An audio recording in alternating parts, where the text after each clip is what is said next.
Good evening. This is CTV News. I'm Byron Scott. The Memorial Day weekend signals the unofficial start to summer, and as you can imagine, a lot of Americans plan to travel over the next few days. According to AAA MidAtlantic, some 42 million Americans will be traveling over the weekend. That's up 7% from last year. Here are the numbers for our area. Some 853,000 Marylanders plus a million plus Washington and Metro travelers are expected to hit the road. It'll be a busy time, but here's the good news for motorists. The good news is, for those who are planning to drive this holiday, gas prices are more than $1 less than they were this time last year. So that should certainly bode well for those drivers who plan to take that great American road trip, including the nearly 755,000 Marylanders and nearly 905,000 Washington metro area residents who will be hitting the roads this Memorial Day holiday weekend. And Ali says airline travel this weekend will be up 11% over this time last year. Well, recently sworn into office during a special election, Dr. Fazlul Kabir is now the mayor of College Park. He is the first South Asian in the position. Kabir says there's a lot on the agenda, but says first the community needs to heal. One of the things I've been definitely doing is to getting in touch with the community, to hear from them and to see what the community wants, especially what happens after the event with the former mayor. People are still in shock, and they still need someone from the leadership to be in touch with them. Attending community meetings, civic association meetings. We'll be doing. Actually, we are planning to have a few town halls with the community, hearing on different topics. They've chosen a candidate for mayor, an individual for mayor, who reflects those values and who's committed to service. And so this truly is a moment of celebration for everybody. It's a victory not just for Mayor Fazlul Kabir, but also for the entire city, for everybody who cares about moving our cities forward, regardless of race, religion, immigration status, ethnicity, etc. Kabir replaces former Mayor Patrick Voyan, who was arrested on child pornography charges. Kabir will serve until the general election in November. Meantime, Mayor Kabir swearing in leaves a vacancy in the College Park City Council for District 1. The vacancy must be filled by appointment within 30 days by a majority vote of the council. That means the decision must be made by June 15th. The appointment term will end in December when the next mayor and council are sworn in. Residents interested in applying must be 18 years old, a U.S. citizen, a College Park registered voter, and have lived in the city for at least 1 year.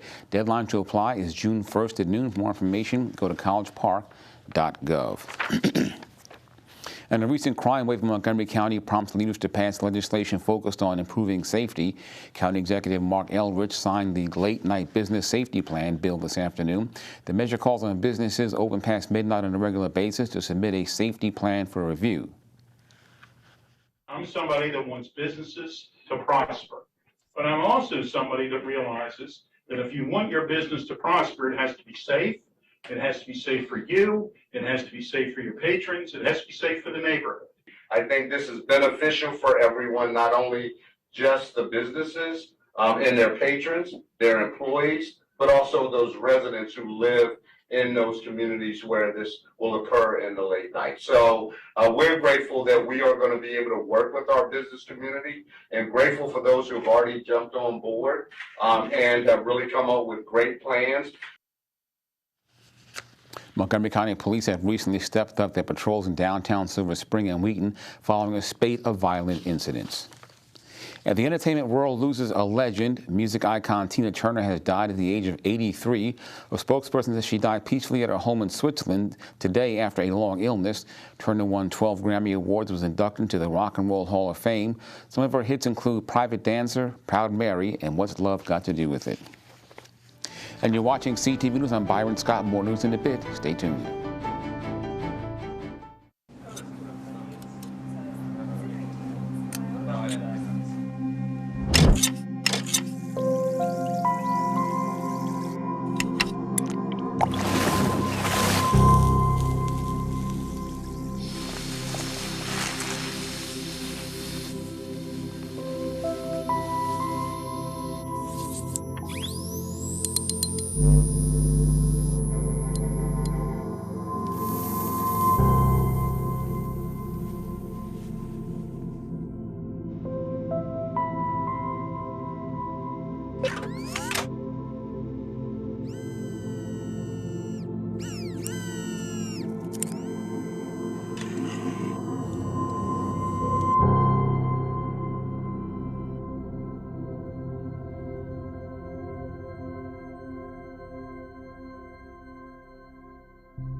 Welcome back. The ongoing war between Ukraine and Russia has impacted so many families. Many have migrated to the U.S., including two brothers who live in the Laurel area. Tomorrow, I'll introduce you to the siblings who are among the thousands of Ukrainians forced to flee their homeland.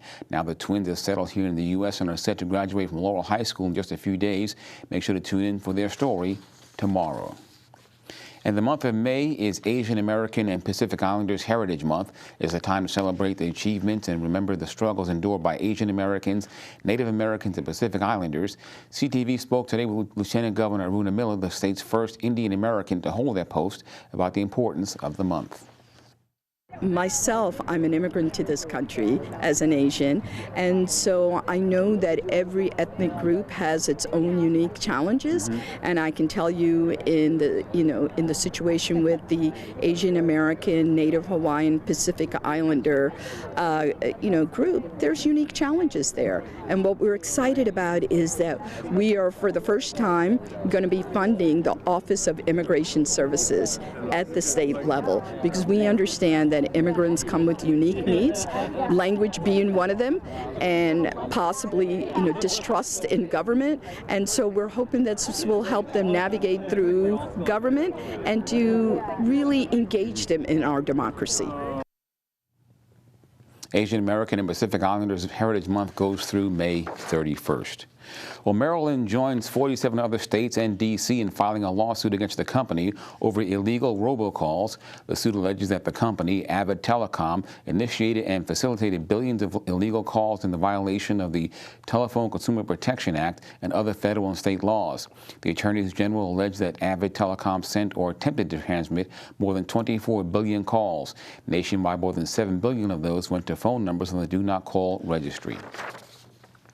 And a woman charged in an Oxen daycare assault will remain behind bars. 23-year-old Kayla Greenwell was ordered to remain in jail pending trial after prosecutors say she recorded videos of herself assaulting two 3-year-olds at the Oxen Center for Early Learning. She was accused of kicking a chair out from under a boy, causing him to fall, as well as picking up and throwing a girl to the ground and kicking her. Greenwell faces charges of second-degree assault. The daycare center has since been shut down. Well, a Prince George's County Council member is set to host a public safety town hall tomorrow. Council member Juanica Fisher, along with the county's top law enforcement leaders, will attend the town hall. The event will take place tomorrow night at the Brentwood Fire Station beginning at 5:30. The town hall will include State's Attorney Aisha Brayboy, Police Chief Malik Aziz, Sheriff John Carr, Fire Chief Tiffany Green, and State Senator Malcolm Augustine. And coming up later on the news, a sports break with Simon Buggs. Stay tuned.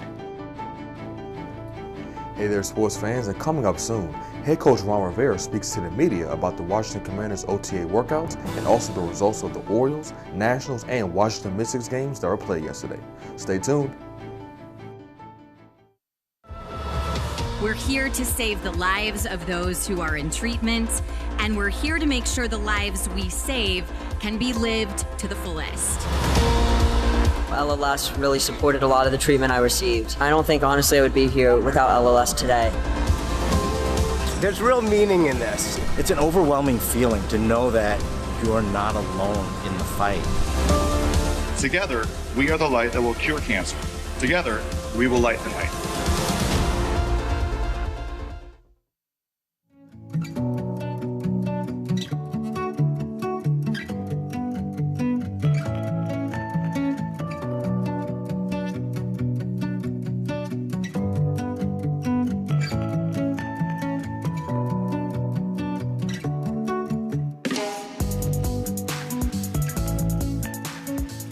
And we're back with another edition of Pet of the Week. This is Big Mama. She's a 4-year-old calico cat. Animal management says she's been at the shelter for 2 weeks now.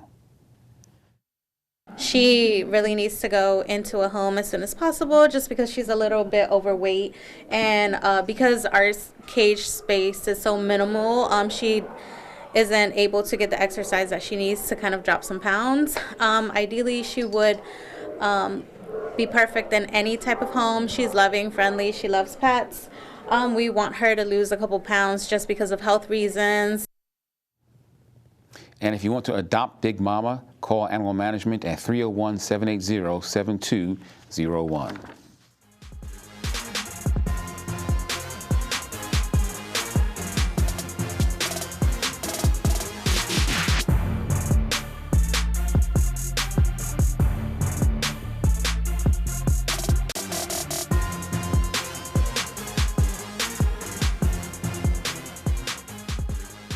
All right, sports fans, it's time for your Wednesday sports page. We'll start with the NFL.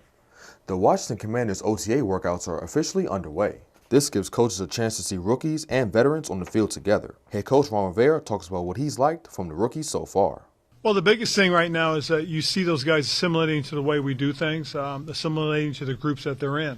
You know, on the offensive side, you see those two offensive linemen we drafted early on. You see the running back that we drafted doing some really nice things, fitting very nicely into what we want, and then some of the undrafted free agent guys. On the defensive side, you know, the two corners, two defensive ends, they fit very nicely. They really do. Switching to some MLB news, the Orioles began their series against the New York Yankees last night. The game will be a close one as it went into extra innings with the score tied at 5. But a sac fly hit by Yankees shortstop Anthony Volpe in the bottom of the 10th inning gave New York the win 6-5. The conference foes will face off again tonight at 7:05.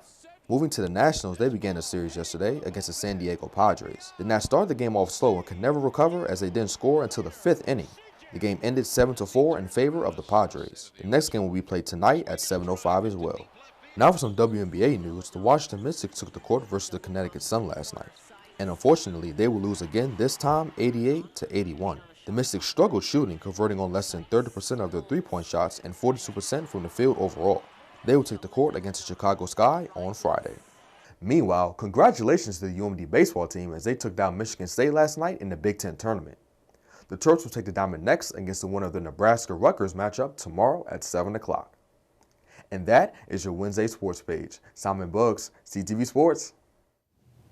Thank you, Simon. Let's get a quick check now on our 3-day weather forecast. Tonight, cloudy with a low around 53 degrees. Thursday, sunny with a high near 71. Friday, sunny with a high near 75. And Saturday, partly sunny with a high near 75. And that's our news for tonight. I'm Byron Scott. We'll see you tomorrow night. Good night.